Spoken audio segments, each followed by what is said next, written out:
আসসালামু আলাইকুম, welcome back to my YouTube channel Shakila's lifestyle. কেমন আছেন সবাই? আশা করছি ভালো আছেন। ফিরে আসলাম আবারও নতুন আরেকটি মেডিসিনের ভিডিও নিয়ে।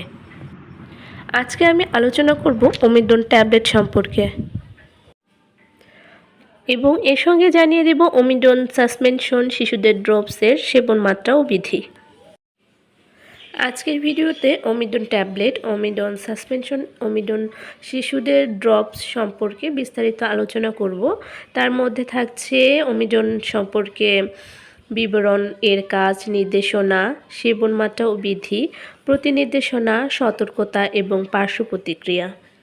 তাছাড়াও গর্ভাবস্থায় ও স্তন্যদানকালে ব্যবহার কিভাবে করবেন, এর সংরক্ষণ ইত্যাদি।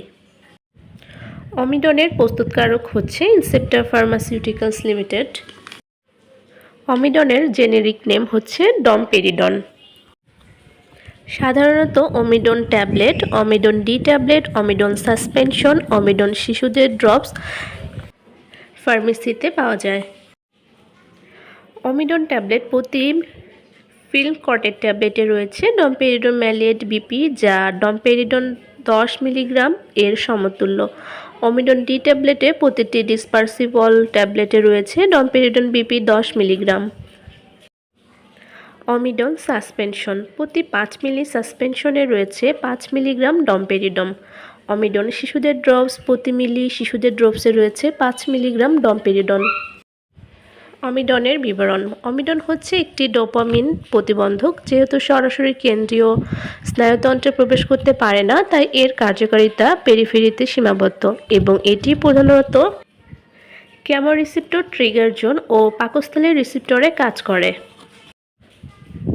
ওমিডন যে কারণে খেতে হবে: অন্ত্রের সঞ্চালন বৃদ্ধি, non ulcer dyspepsia, oesophageal reflux oesophagitis এবং পাকস্থলীর প্রদাহ যেমন গ্যাস্ট্রাইটিস, ডায়াবেটিক রোগীদের আন্ত্রিক সমস্যা, diabetic gastroparesis, functional dyspepsia, barium follow through radiological পরীক্ষায় বেরিয়ামের দ্রুত সঞ্চালনের জন্য সাইটোটক্সিক ওষুধ, রেডিওথেরাপি এবং পার্কিনসনিজম বিরোধী ওষুধ সহ যে কোনো কারণঘটিত বমিভাব এবং বমির প্রতিরোধে ও লক্ষণাধির উপশমে, মাইগ্রেন রোগের চিকিৎসায়।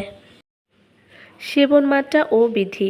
মুখে খাবার জন্য নির্দেশিত মাত্রা: প্রাপ্তবয়স্ক দৈনিক 10 থেকে 20 মিলিগ্রাম প্রতি 4 থেকে 8 ঘন্টা অন্তর। শিশু দৈনিক 0.2 থেকে 0.4 মিলিগ্রাম পার কেজি শরীরের ওজন অনুসারে প্রতি 4 থেকে 8 ঘন্টা অন্তর। ওমিডন ট্যাবলেট এবং সাসপেনশন খাবার 15 থেকে 30 মিনিট পূর্বে সেবন করা উচিত।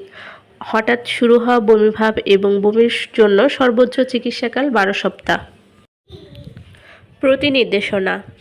ডমপেরিডনের প্রতি অতি সংবেদনশীল রোগী এবং নবজাতক শিশুদের ক্ষেত্রে ডমপেরিডন ব্যবহার নিষিদ্ধ। সতর্কতা। বাচ্চাদের ক্ষেত্রে ডমপেরিডন অতি সতর্কতার সাথে ব্যবহার করা উচিত, কারণ বাচ্চাদের ব্লাড ব্রেন ব্যারিয়ারের অসম্পূর্ণ উন্নতির জন্য এক্সট্রা পাইরিমিডাল রিঅ্যাকশনের সম্ভাবনা বেশি থাকে। পার্শ্ব প্রতিক্রিয়া।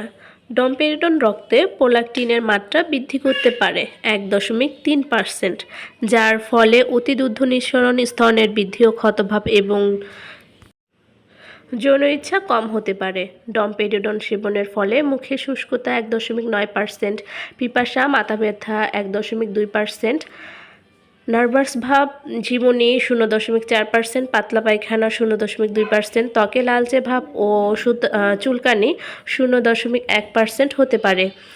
ক্লিনিক্যাল পরীক্ষা এক্সট্রা পাইরিমিডাল রিঅ্যাকশন 0.05% রোগীর ক্ষেত্রে দেখা গিয়েছে।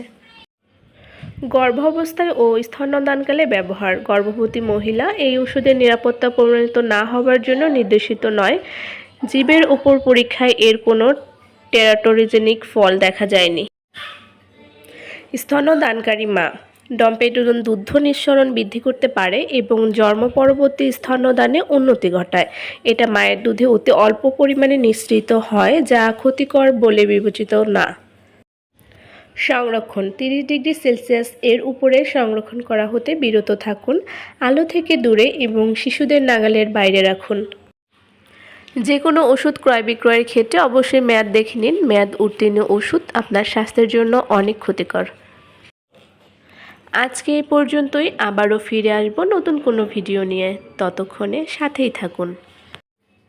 আশা করছি ভিডিওটি আপনাদের উপকারে আসবে। ভিডিওটি ভালো লেগে থাকলে চ্যানেলটি সাবস্ক্রাইব করে আমাদের সঙ্গে থাকুন। এতক্ষণ সাথে থাকার জন্য আপনাকে অসংখ্য ধন্যবাদ।